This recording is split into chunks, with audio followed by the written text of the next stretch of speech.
Oke, ini rangkaian combinational. Jadi rangkaian combinational adalah rangkaian yang tidak memiliki clock. Jadi outputnya hanya bergantung pada input yang ada. Ya.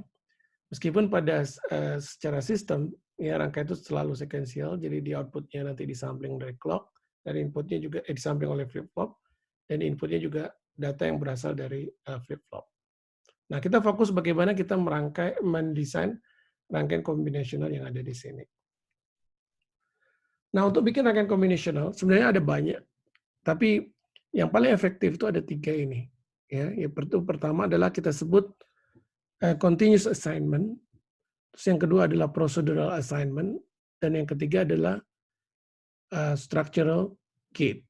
Jadi kalau kita mau buat pakai Verilog, ada 3 cara ini. Ya, cukup kita paham ini. Ya, nanti membuat rangkaian kompleks pun menjadi mudah. Pertama, continuous assignment. Kita bisa buat dengan format seperti ini. Jadi ada tinggal menambahkan assign, kemudian output, dan sama dengan dan inputnya di bawahnya dengan fungsi yang kita inginkan. Ya. Jadi outputnya ada di C, tapi di sini harus ada assign di sini. Ya. Nah, kemudian yang perlu diperhatikan bahwa prinsip kerjanya di sini karena dia combinational, setiap ada perubahan dari nilai A dan nilai B, maka nilai C akan berubah. Ya, itu prinsip dari rangkaian combinational sebenarnya. Nah, itu sama dengan prinsip daripada assign ini. Nah, untuk tipe datanya, kita tahu bahwa di Verilog itu ada tipe data wire, ada tipe data register. Ya.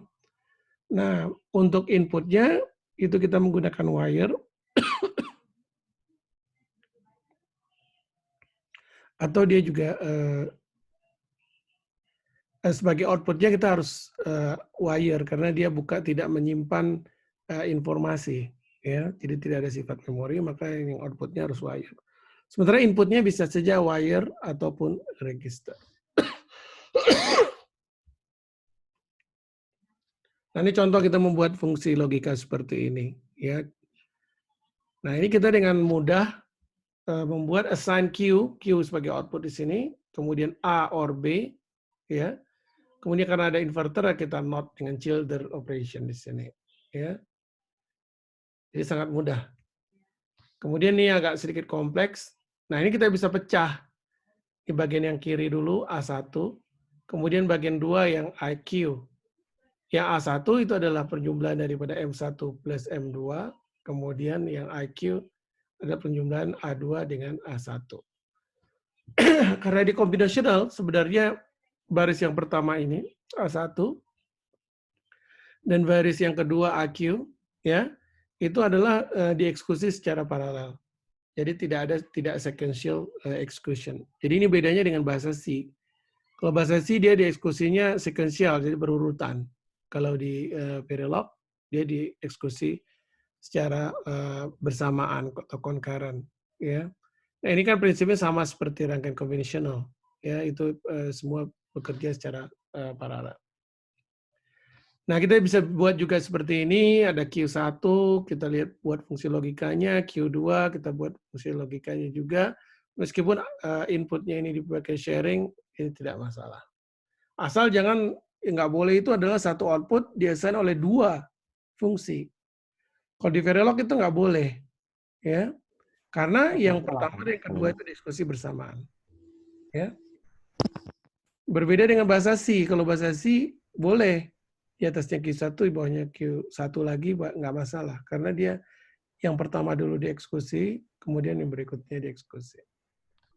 Kalau bentuk fungsinya panjang bisa Pak ini? Boleh, panjang juga bisa. Jadi ini kayak bahasa C aja. Ya. Ya. Paham ya? Kita lanjutkan. Yang rangkaian paling banyak kita pakai juga multiplexer. Nah, multiplexernya ini mengikuti bahasa C ya. Jadi kalau select-nya 0, data 1 yang data 0 atau data 1 yang keluar. Jadi coba aja nanti ya. Data 1 Pak yang keluar. Data 1 yang keluar ya. Kalau dia 0 data 1, kalau dia 1 data 0. Ya. Ya ini agak beda dengan Verilog. Kalau Verilog agak kompleks untuk bikin multiplexer. Kalau di VHDL kompleks. Kalau di bahasa C, di bahasa Verilog mirip bahasa C dan sangat simple. Nah ini juga termasuk continuous assignment untuk multiplexer. Nah terkadang kalau multi assignment, misalnya ada assignment A, assignment B, assignment C, itu bisa digabungkan dengan satu assignment aja dengan ada koma di sini. Ya. Ini hanya metode menuliskan saja. Nah ini continuous assignment bisa dilakukan secara implisit. Apa yang maksudnya implisit? Ya. Jadi ini mungkin agak salah kayak ini. Jadi kalau yang idealnya kan seperti ini, output kita definisikan sebagai wire, kemudian kita assign di bawah out sama dengan A, N, B. Sebenarnya ini bisa dibuat sekali aja, yaitu di sini wire di sini. Maaf nih saya salah, bukan assign, tapi wire. Wire out sama dengan A, N, B. Jadi deklarasi ini dilakukan digabung dengan deklarasi variabelnya. Saya rasa di bahasa C juga seperti itu kan, ya bisa digabung. Maaf ini salah. Ya. Nah kemudian outputnya adalah wire, ya.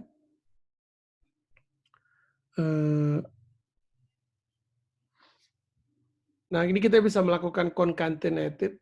Jadi kayak gini kan outputnya misalnya A-nya 3 bit, 4 bit, B-nya 4 bit. Output dari penjumlahan itu adalah 5 bit, ada carry. Nah carry-nya kita concatenated di sini. Jadi ini bit yang MSB-nya kita tambahin sebagai carry out-nya. Jadi ini jadi 5 bit di sini. Ya. Nah, kemudian,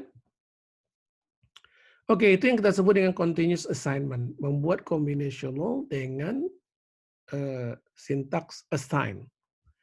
Yang kedua ini membuat combinational juga, tetapi menggunakan procedural assignment. Ya, yaitu kita menggunakan always. Ya, ada sintaks always-nya di sini. Ya. Nah, always ini prinsipnya sebenarnya dia adalah untuk sekuensial. Dia adalah sintaks sekuensial. Ya. Semua yang di dalam always itu selalu dieksekusi sekuensial. Jadi kalau ada 4 itu dia akan berurut. Yang pertama dulu, yang kedua, ketiga, keempat.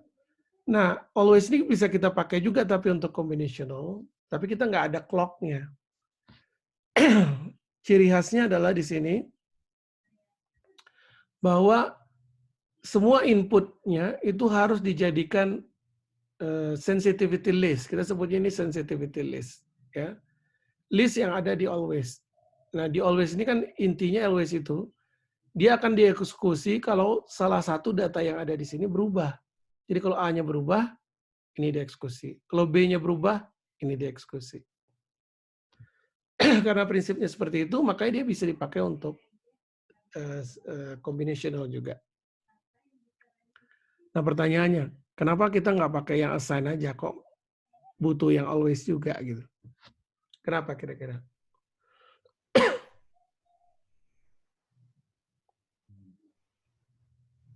Kalau gabungan dia cuma sekali baca aja gitu.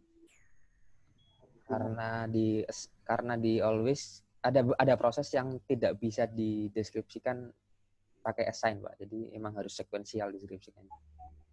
Ya, always itu karena sekuensial. Kita tahu ada keyword sekuensial seperti if, then, gitu ya. Kalau if then itu kan harus dilakukan berurut kan. Yang baris pertama dulu if-nya, kalau kemudian else-nya apa, kemudian terakhir baru end. Nah, kalau kita di assign tuh nggak bisa. Makanya tadi bikin multiplexer kalau di assign tuh dia pakai tanda tanya aja, karena dia nggak bisa if then di situ. Sebenarnya kita bisa bikin multiplexer pakai if then kan. Nah, jadi always ini sebenarnya lebih bermanfaat dengan contoh yang berikut. Ya. Ya ini. Di sini kan kita pakai if, else, if, else, if, else. Tapi ini sebenarnya combinational. Ya. Tapi jangan lupa bahwa inputnya, semua input harus ditaruh di sensitivity list. Ya. Nah, ini kita sebut dengan procedural assignment.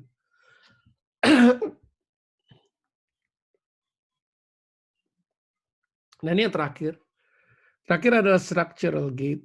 Structural gate ini adalah kita membuat rangkaian kombinasional dengan mengkombinasikan gate-nya langsung. Jadi kalau OR, ya kita sebut OR. Nah, ini kan ada yang bawah ini OR. Ini nama gerbangnya, ini OR. G1 itu nama instantaneous. Jadi kalau saudara punya 10 gerbang OR, saudara harus kasih nama dia. Ini OR pertama, ini OR kedua, ini OR ketiga. Nah, dalam ini kita sebut dengan G, gate 1, gate 2, gate 3. Jadi ini OR, nah ini inverter, jadi OR, gerbang pertama, inputnya AB, keluarannya N. Gerbang kedua NOT, inputnya N, keluarannya Q. Ya. Nah ini cara Verilog seperti ini kita sebut dengan structural gate. Kalau pakai gerbang NOR langsung kan apa nih? Gimana? Pakai gerbang apa? Pakai gerbang NOR langsung kalau di lab ini ada gitu. NOR atau NAND gitu. Itu bisa, itu pasti bisa. Jadi kalau dasar-dasar bisa. Jadi OR, N, NOR, NAND, NOT, itu pasti ada. Ya, pasti bisa yang basic-basic. Tapi kalau kamu minta ALU gitu, itu nggak ada. Oke. Oke, ini contoh-contoh aja. Ini kita membuat multiplexer. Tadi kan sudah diajarkan bagaimana Y, S-nya, output-nya. Ini D1, D0, seperti ini. Ya. Nah, input ini sebenarnya default-nya wire. Jadi kita nggak perlu sebut wire kalau dia udah input atau output-nya wire. Tapi kalau kita mau register, ini harus disebut. Ya. Nah, ini contoh multiplexer, kita bisa panggil lagi. Multiplexer yang simple dipanggil untuk yang kompleks. Kita bisa panggil MUX 2, kita sebut dengan low MUX. MUX 2 berikutnya high MUX. Ya. Kemudian yang akhirnya ada final MUX. Jadi kita panggil dia. Ini metode pemanggilan. Ya. Tapi MUX yang tadi harus ada. Ini baru dipanggil dengan ini. Ini contoh full adder. Kita cukup dengan gerbang-gerbang. Fungsi-fungsinya kita sebut ini assign untuk yang P, assign untuk yang G, seterusnya. Ini kalau encoder, ya begitu juga. Ini ada case. Nah ini kalau encoder kan ada case tergantung inputnya mana yang keluar di output. Nah case-nya ini kita harus pakai always. Case ini nggak bisa pakai assign. Ya. Kita pakai case. Ini tanda tanya ini maksudnya inputnya boleh 0 atau 1. Ya. Kita bisa bikin juga decoder sebaliknya ya dengan metode combinational. Atau kita bikin 7 segment juga kita bisa masukkan nanti keluar nilai 0 misalnya kalau kita masukin di sini 0. Keluar nilai 1 kalau masukin di sini 1. Nah, ini contoh codingnya ya. Nah, cuma di sini perlu dilihat di sini ada penyederhanaan. Di sini kita membuat parameter. Parameter itu semacam simbol lah. Kalau dia disebut 0 itu sebenarnya datanya begini. 1 itu datanya begini. Karena ini sebenarnya membentuk pattern yang ini. Ini semacam konstanta lah. Seperti itu. Ya. Nah, ini bus. Cara membuat bus. Ya, kalau sudah butuh bus nanti kita bisa buat kode seperti itu. Nah, ketika membuat rangkaian kombinasional ada beberapa guideline. Ya. Pertama, kita tidak disarankan membuat dengan teknologi spesifik, artinya misalnya teknologi 130 nano. Biasanya di sini teknologi independen, jadi kita pakai Verilog saja. Kemudian hindari penggunaan latch. Kapan latch itu terbentuk? Ya, latch terbentuk kalau saudara lupa. Sebagai contoh di sini inputnya ini, kalau kita lihat di sini kan harusnya ini mungkin multiplexer. Inputnya itu adalah select A, select B, A, B. Ya, A, B, select A, select B. Nah ini kalau kita eksekusi ini jadi jadi multiplexer. Ya. Bentar. Ini ada latch-nya ya. Kenapa ada latch-nya? Nah ini ada latch-nya karena saudara tidak mendefinisikan semua kasusnya. Ketika 00 nggak didefinisikan. Ketika 01 didefinisikan. Ketika 11 tidak didefinisikan. Bisa jadi ketika 00, data yang lama dia tahan. Dia tahan menggunakan latch. Ketika 11 dia tahan. Ya. karena tidak didefinisikan. Di sini lupa mendefinisikan case yang ada di sini. Mengakibatkan dia akan mempertahankan data sebelumnya. Dan ini adalah latch. Ya. Kemudian di combinational juga tidak boleh seperti ini, yaitu combinational loop. Jadi output combinational dimasukin lagi ke inputnya. Ini nggak boleh. Karena ini nanti akan berjalan terus, tidak terhingga, sehingga kita tidak tahu outputnya 0 atau 1. Yang benar adalah kita menginsert flip-flop di antaranya. Ya, sehingga memutus ini tergantung dari clock-nya. Ya. Baik, saya rasa cukup sekian ya. Ini pengenalan untuk kombinasional. Mungkin di kuliah berikutnya juga saya akan tambahkan pengenalan untuk sekuensial. Ya.